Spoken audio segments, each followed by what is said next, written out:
Donc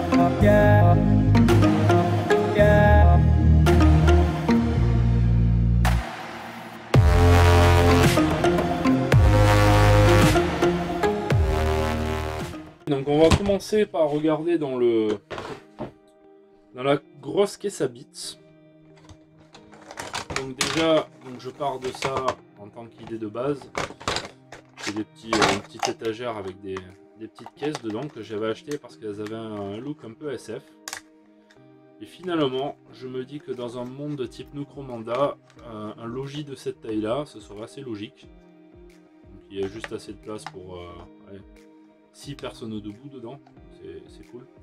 Et les devants, là, les côtés, on va dire, ça ressemble pas mal à une porte. Le côté aussi un peu, mais là, c'est vraiment pas mal. Donc je me tâte à peut-être enlever un côté comme ça et garder cette partie-là qui fait la devanture. Ce qui est sympa, c'est qu'ils sont empilables aussi. Je peux en faire plusieurs quand je fais une plateforme dessus. Je sais pas trop comment je vais faire, on va découvrir ça ensemble. On y va direct. J'ai pas fait de vidéo pour montrer comment faire ça, mais vous allez comprendre, c'est très simple. Donc je vais vous les montrer un par un. Vous allez voir que j'ai fait des systèmes d'aération avec des bouchons, des morceaux de maquette, des choses que j'ai trouvées à droite à gauche pour chacun. L'idée c'était de mettre quelque chose sur chaque face pour qu'il y ait un petit détail. Surtout d'avoir des aérations parce que ça donne un effet un peu habité, on va dire. Les portes, je les ai toujours mis au même endroit. Donc il y a possibilité de faire des portes là plutôt comme des magasins. Mais là je suis allé sur l'idée de faire des habitations. L'idée c'est que ce soit peut-être des préfabriqués, donc où c'était fait pour vivre dedans, ou alors c'était des containers de l'Imperium ou autres qui ont été réutilisés pour faire des habitations. Voilà. Hop.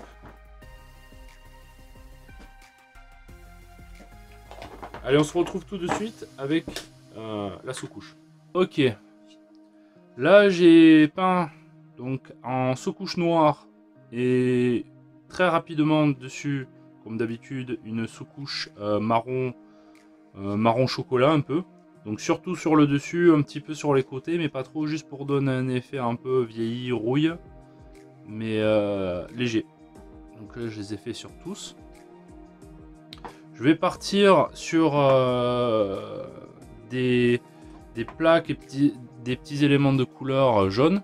Et la rouille, je vais la faire en orange, puisqu'ensuite je vais tout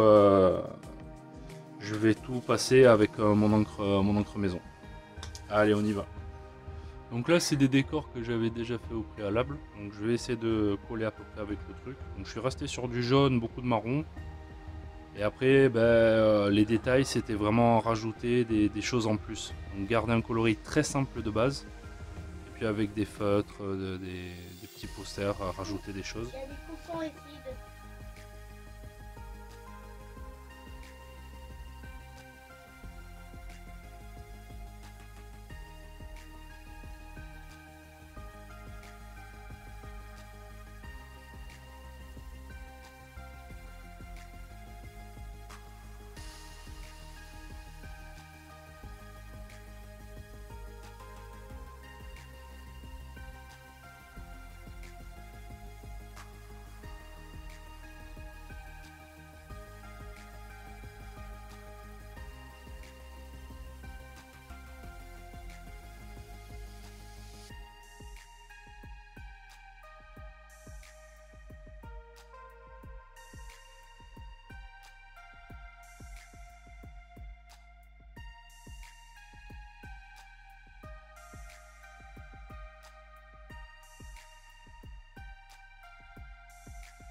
Et là, c'est un peu particulier. Je dis ça parce que quand j'ai peint cela, je pensais que le marron se montrera un peu plus par rapport à la baume que j'ai faite, mais maintenant à la lumière, je vois que c'est pas trop le cas. Donc là, je veux rendre mes bâtiments qui sont assez sombres un peu plus dans ces tons-là. Et en fait, ce ton-là, c'est parce que de base, j'avais tout peint en marron. Comme j'ai pas envie de repeindre ce que j'ai fait, Et je veux pas enlever les couleurs que j'ai déjà fait là-dessus. Je vais faire un sorte de, pas vraiment un wash, mais un marron chocolat très très très dilué. Et je vais le passer partout dessus. Et puis ensuite on va essayer d'enlever une grosse partie de ce wash avec du sopalin. C'est comme ça qu'on rajoute de la saleté dans les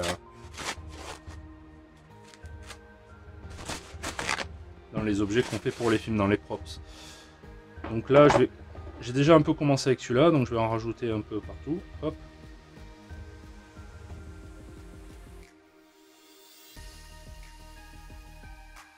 C'est surtout dans les creux, donc c'est un peu comme un wash. Hop. Alors, ça fait un peu dégueulasse. C'est un peu dégueulasse, on va pas se mentir. Et ensuite, hop.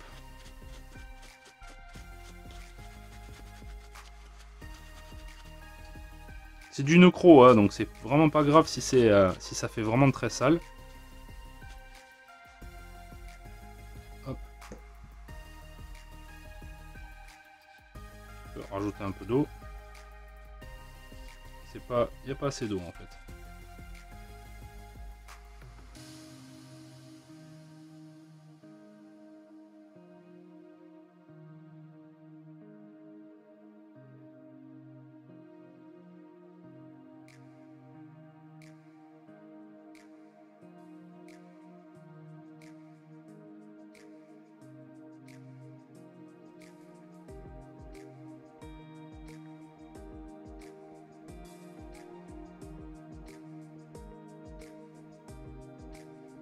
J'ai un peu oublié de filmer ça, donc je suis en train de mettre le wash. Donc le wash c'est vraiment très grosso modo. Je rentre dans tous les petits recoins.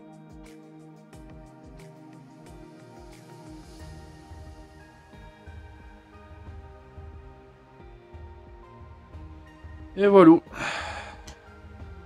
Vous pouvez mettre des gants parce que sinon vous allez avoir les mains tachées.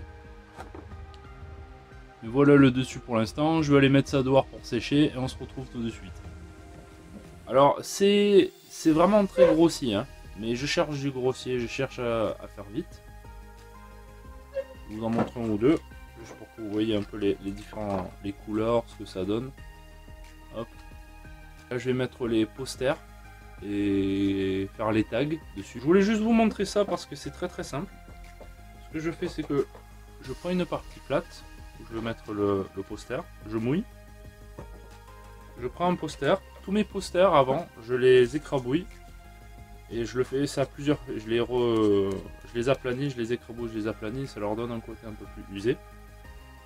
Donc celui-ci j'ai fait un faux pli parce que souvent quand on voit les posters dans les grandes villes, les trucs comme ça, les posters politiques ou de concerts, des fois il y en a qui sont un peu mal mis. Surtout quand ils sont voilà, un peu à l'arrache. Donc après je prends un peu de PVA, colle blanche, j'en mets derrière. Olé. On le fait pas tomber si possible, c'est mieux. Après je prends ma partie mouillée, je le pose dessus.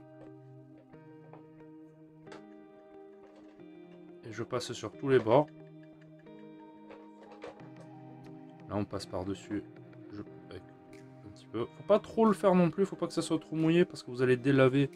Vu que c'est juste des photocopies, je veux pas trop le délaver. Voilà, et ça fait ça. J'en ai mis un là déjà aussi. Après on va les salir. Ces parties là sont sèches. Là vous n'êtes pas obligé de le faire, mais c'est quand même mieux d'utiliser un mat médium. Vous passez au pinceau par-dessus les décalcomanies, ça enlève le côté brillant en fait.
Puis la dernière fois j'ai mis un peu de pigment et j'ai verni le tout. Donc là c'est vernis que j'achète chez Action parce que c'est pas cher et ça marche très bien pour les décors.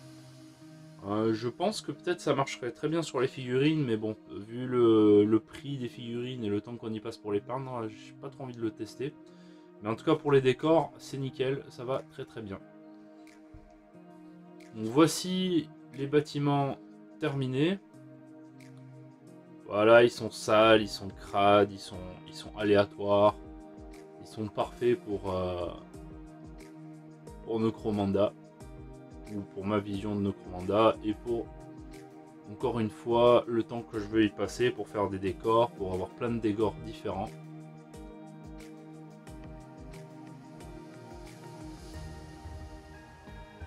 Je vais vous les montrer tous parce qu'ils sont tous un petit peu différents.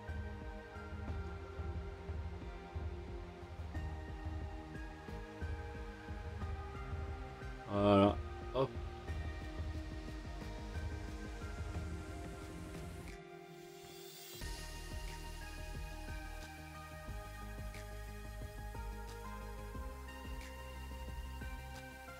Et voilà, et ça colle parfaitement avec les décors que j'avais fait précédemment comme ça.